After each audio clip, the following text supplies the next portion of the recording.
決定動用10萬兵馬，發動漠北大戰，以圖徹底殲滅匈奴。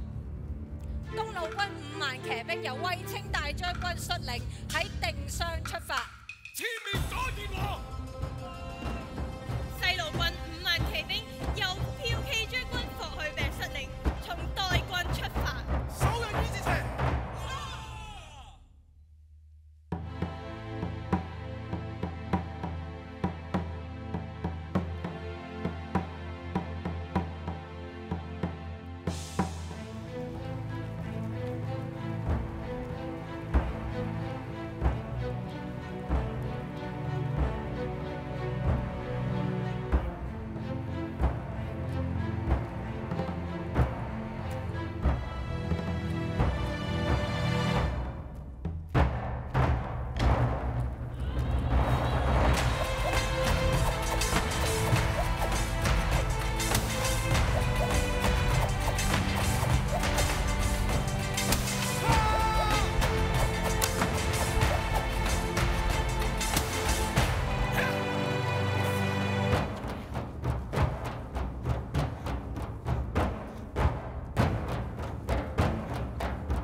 冇時間啊！咩冇時間啊？你講咩啊？你平時都唔係咁心浮氣躁噶。呢一場仗我一定要贏，我一定要徹底消滅匈奴。將軍，我哋跟住你一齊殺入去。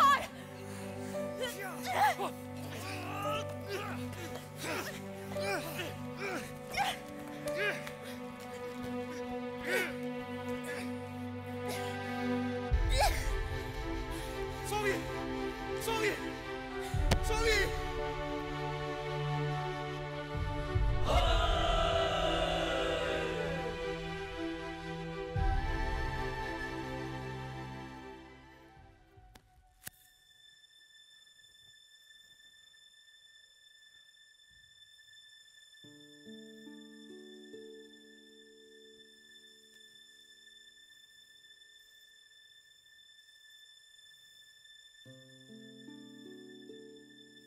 霍去病，我問你，打完呢場仗，你係咪就會娶我？贏咗先算啦，我咪話過咯，匈奴未滅，無以交為。揾藉口，你一早已經成家立室啦。嗰啲只不過係父母之命，都唔係我真正所愛。你真正所愛係蹴鞠啊嘛。我真正所愛係同你同一大堆仔女一齊蹴鞠。咁你生好多個㗎喎。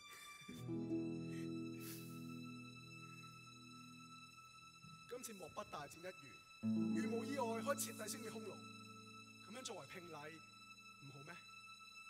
好，你話㗎，我哋一定要贏。匈奴一滅，共你成家。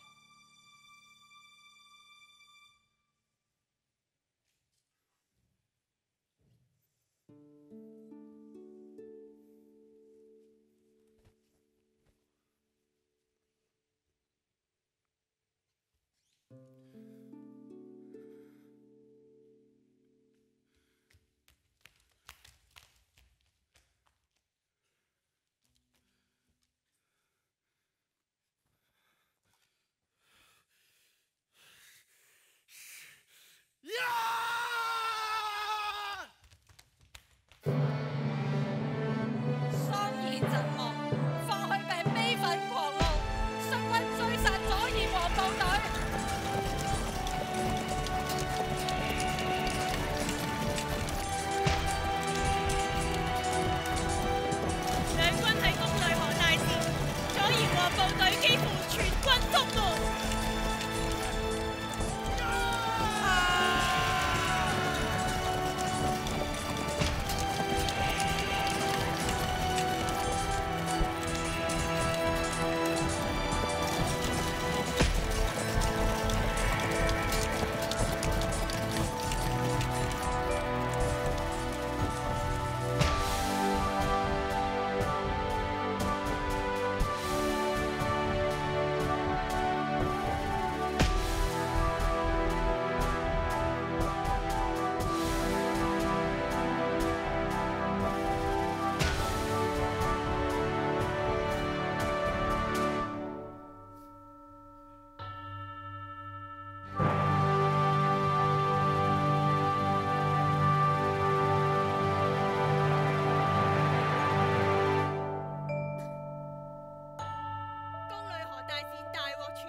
左炎王一直追到去狼居胥山。喺呢個時候，霍去病帶領漢軍登上狼居胥山，築壇祭天地，即係封禪。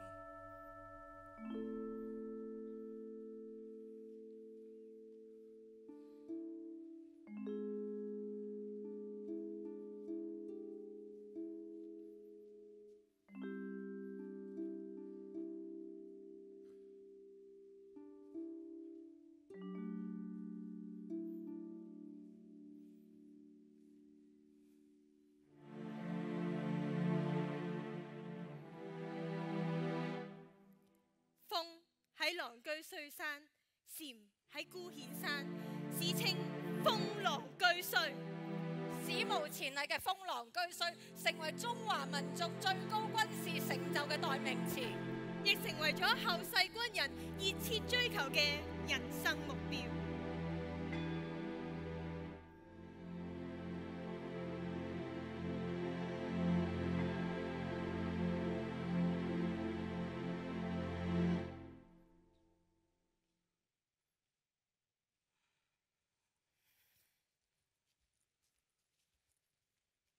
霍去病，唔好咁傷心啦。我哋係嚟話你知，你喺大漢王朝嘅人生使命即將結束。即將結束，係咪圓滿結束啊？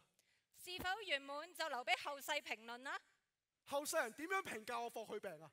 仿如流星，一生匆匆，但成就非凡，豐功偉業，真真正正做到無負韶華，名留青史。但我淨係得22歲，仲有好多嘢等住我去做㗎。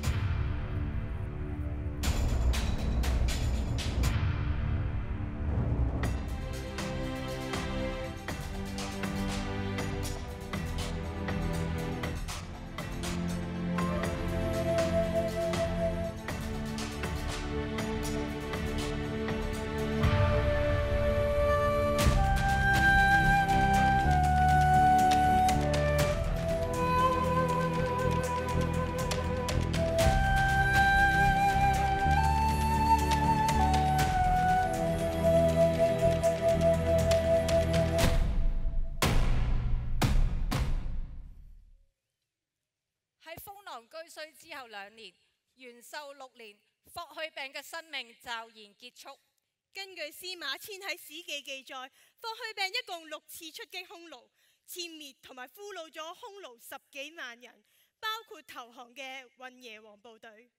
驃騎將軍霍去病活出佢短暫而燦爛嘅人生，佢喺中國歷史嘅時空上散發出耀眼光芒。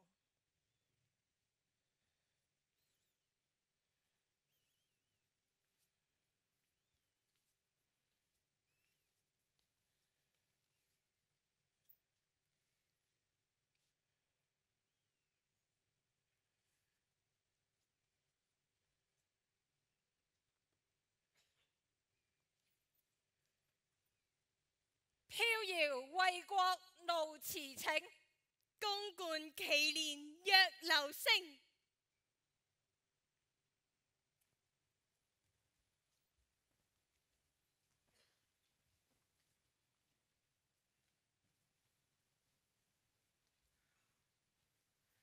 將軍，你可以喺天庭同桑兒團聚，終於成家啦。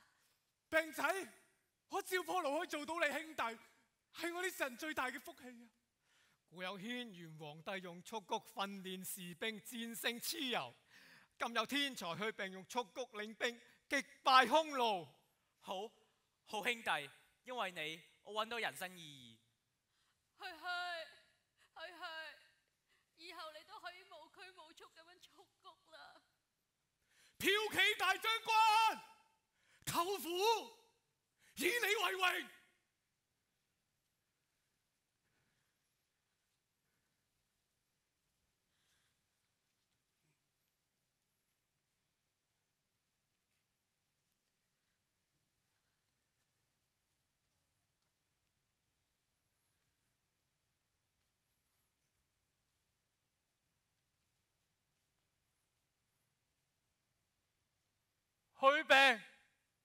去病，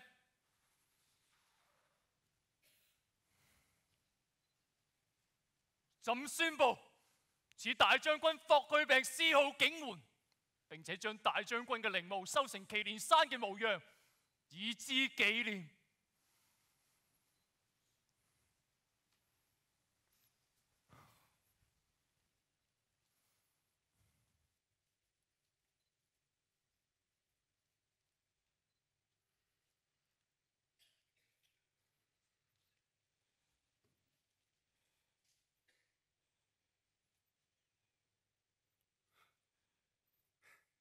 人嘅一生總會有好多大大小小嘅遺憾，係咪啊？係噶，活得越久，犯錯越多。所以你算係恰到好處噶啦。我係一事相求。請講。既然你哋可以送翻去好多年前再會一次，你哋可唔可以再送翻去半年之前啊？